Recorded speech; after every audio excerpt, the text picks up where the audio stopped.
मुंगेली विधानसभा क्षेत्र के मुखिया व छत्तीसगढ़ शासन के कैबिनेट मंत्री पुन्नूलाल मोहले जन आशीर्वाद पदयात्रा के दौरान स्वतंत्रता सेनानियों के जन्म स्थल व अपने गोद लिए हुए ग्राम देवरी पहुंचे, जहां उन्होंने लोगों की समस्याएं सुनी।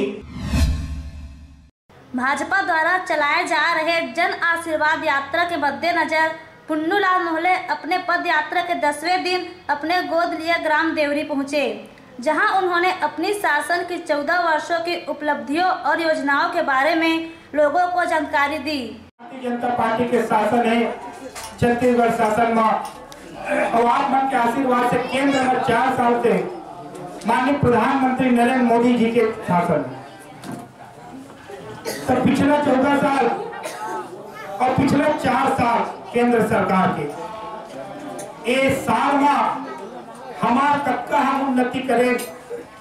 आप मन के आशीर्वाद से आप मन सरकार बनाए, सरकार ने विभिन्न योजना निकाली, चाहे कहे जाए तो 1 रुपया में गरीब मन ला चावल देता। साथ ही ग्राम वासियों की समस्याओं को सुन उनके त्वरित निराकरण करने का आश्वासन देते हुए आशीर्वाद लिया। अचानक पहुंचे मोहल्ले को देख ग्राम वासियों ने मग्न होकर उनका भव्य स्वागत किया। गांव के रहवासी उनके बातों को सुन मंत्रमुग्ध हो गए। हम लोगों को जानकारी देने आए, ये सभा सोसाइटी नहीं, हम सबका इसी हमारा यात्रा है। लोग आप लोग सब जुड़ते हैं, सूचना देते हैं। ये हम जन आदेश यात्रा अर्थात जनता का आशीर्वाद के आपने 3 बार दिया है।